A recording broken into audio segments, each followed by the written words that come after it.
बिस्मिल्लाहिर्रहमानिर्रहीम अस्सलाम वालेकुम। रजिस्ट्री के टैक्सेस के हवाले से ये दूसरी रिकॉर्डिंग की जा रही है इस माली साल की। पहली रिकॉर्डिंग में एफबीआर के टैक्सेस बताए गए 236C 236 के काफ़ी वजाहत के साथ मैंने वो बयान किए। अब उसके अलावा जो दीगर टैक्सेस हैं उनको यहाँ थोड़ा सा वाजे करता हूँ। सबसे बुनियादी बात आप जहन में रख लें कि टैक्सेस अप्लाई होते हैं वैल्यू के ऊपर। और वैल्यू क्या होती है? एक है मार्केट वैल्यू, यानी जितने में आपकी डील हुई है, और एक होती है डीसी वैल्यू। डीसी वैल्यू से मुराद ये है जो सरकारी कीमत है। हर एरिया की एक सरकारी कीमत फिक्स की गई होती है गवर्नमेंट की तरफ से। उस डीसी वैल्यू से आप कम नहीं लिख सकते। एक मिसाल आपको ये देता हूं कि डील हुई आपकी 1 करोड़ रुपए की, लेकिन डीसी वैल्यू है उस एरिया की 50 लाख। अब आपके पास ये गुंजाइश मौजूद है कि आप करोड़ की बजाय 50 लाख कीमत लिख लो, 60 लिख लो। इसकी कानून में इजाजत नहीं है। मैं हरगिज आपको ये नहीं कह रहा कि आप कम लिखें। मैं सिर्फ आपको ये बता रहा हूं कि आपके पास ये गुंजाइश है कि आप 50 लाख, 60 लाख, 70 लाख कोई भी कीमत लिख सकते हैं। इसी तरह अगर आपकी डील हुई करोड़ रुपए की, लेकिन डीसी वैल्यू वहां की है 1.5 करोड़, तो ऐसी सूरत में फिर आपने 1.5 करोड़ लिखना है, आप 1 करोड़ नहीं लिख सकते। रेट आपका, एक्चुअल डील आपकी करोड़ है, लेकिन मजबूरी आपकी ये है कि आपने 1.5 करोड़ लिखना है, क्योंकि डीसी वैल्यू उस एरिया की ज्यादा है। अब आ जाएं कि आपकी डील हुई 1 करोड़ रुपए की। करोड़ का हमेशा इसलिए फिगर बोलता हूं कि इसको समझाना आसान होता है। आपने करोड़ रुपए की डील की। अब जो सेलर है, बेचने वाला है, उसके ऊपर दो टैक्सेस हैं। एक टैक्स है 236C, वो उसने पे करना है, और एक टैक्स है 7E।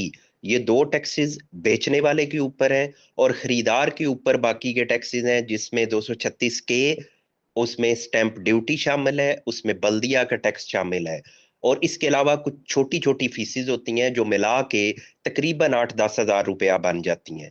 अब इनके इनके ऊपर डिस्कस करते हैं कि इनकी रेशो क्या है। जो खरीदार है वो टैक्स पे करेगा। सबसे पहले स्टैंप ड्यूटी, वो होती है 1%। वो तब्दील नहीं हुई, अभी भी 1% ही है। नए बजट में पहले भी 1% थी। 1% से मुराद ये, करोड़ रुपए की रजिस्ट्री, 1 लाख रुपए का स्टैंप पेपर लगेगा। स्टैंप ड्यूटी आपने पे कर दी, 1 लाख रुपया ही बल्दिया का आपने पे करना है। फिर आ जाता है 236 के, यानी जो खरीदार है वो पे करने लगे। हम फर्ज कर लेते हैं कि खरीदार फाइलर है। ऐसी सूरत में खरीदार ने पे करना है 1.5 लाख रुपया। वो क्या होगा? 236 के, यानी एफबीआर का टैक्स। अब टोटल उसका बन गया 3.5 लाख। इसी तरह जो छोटी छोटी फीसिस हैं वो भी उसके जिम्मे होती हैं, वो पे करके 3,60,000 रुपया कर लें कि ये खरीदार के तकरीबन तमाम टैक्सेस फीसेस बन जाती हैं। ये अभी तक आपको बताई जा रही हैं सरकारी फीसेस। अब आ जाएं गैर सरकारी फीसेस। वो ये है कि रजिस्ट्री कोई करवा के आपको दे रहा है, किसी वकील साहब को, किसी प्रॉपर्टी डीलर को आपने बोला है, वो अपने चार्जेस लेगा। वो 25,000 लेता है, वो 50,000 लेता है, इससे ज्यादा लेता है, वो जाहिर है उसकी और आपकी आपस की बार्गेनिंग है। फिर आ जाए कि आपने पटवारी साहब के पास जाना है पटवारी रिपोर्ट के लिए, और वो रिपोर्ट आपको कभी भी मुफ्त में नहीं मिलती। ये आपने जहन में रखना है। इसलिए वो खर्चा भी आपने ऐड करना है। वो डिपेंड करता है पटवारी साहब के ऊपर कि वो आपसे क्या चार्जेस लेते हैं। आगे आ जाए कि जब आपने सब रजिस्ट्रार ऑफिस में जाना है, तो वहां भी कभी भी आपने ये नहीं सोचना कि फ्री काम हो जाएगा। वहां भी आपने पैसे देने हैं। वो कितने देने हैं? अगेन वो हर सब रजिस्ट्रार ऑफिस का अपना ही रेट है। ये वो कॉस्ट्स हैं जो कानून में कहीं नहीं लिखी, लेकिन इनके बगैर आपकी रजिस्ट्री नहीं हो सकती। अगर आप ख्वाहिश करेंगे इनके बगैर आप रजिस्ट्री करवा लें, तो फिर आपकी रजिस्ट्री हो सकता है कि महीने में जाके हो। इसलिए बेहतर है कि जो सिस्टम चल रहा है उसी के साथ चलते रहें, या फिर पाकिस्तान से किसी और मुल्क में शिफ्ट हो जाएं। आगे आते हैं जनाब के जो सेलर के टैक्सेस हैं। सेलर के ऊपर आपको बताया 236C उसके ऊपर टैक्स है। वो अब हो गया 4.5%। पहले वो था 3%। और ये बात हो रही है फाइलर की। नॉन फाइलर के ऊपर कितना है, लेट फाइलर के ऊपर कितना है, तो उसके लिए आप मेरी सबका रिकॉर्डिंग वो सुन सकते हैं। अच्छा जनाब, अब उसने देना है 4.5%, तो वो बन गया उसका 4.5 लाख रुपया। ये एक ही टैक्स उसका खरीदार के तीनों टैक्सेस से ज्यादा हो गया है। तो 4.5 लाख रुपया वो टैक्स उसने देना है। फिर 7E का जिक्र किया आपसे, ये भी एक टैक्स है जो है 1%। 1%, ये भी टैक्स सेलर के ऊपर पड़ता है, और 1% का मतलब हो गया 1 लाख रुपया। 4.5 वो प्लस 1 लाख, 5.5 लाख। अब जो 7E है, इसमें आपको एग्जम्पशन मिल सकती है, छूट मिल सकती है। किस सूरत में?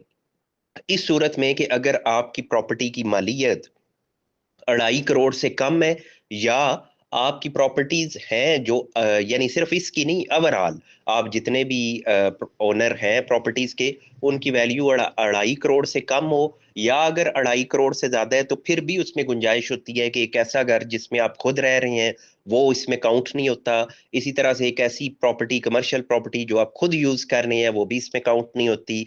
ये बहरहाल एक अलग बहस है कि 7E में क्या एग्जम्पशन है। अमूमी तौर पे आपको एग्जम्पशन मिल जाती है तो 7E का टैक्स आप पे नहीं लगता।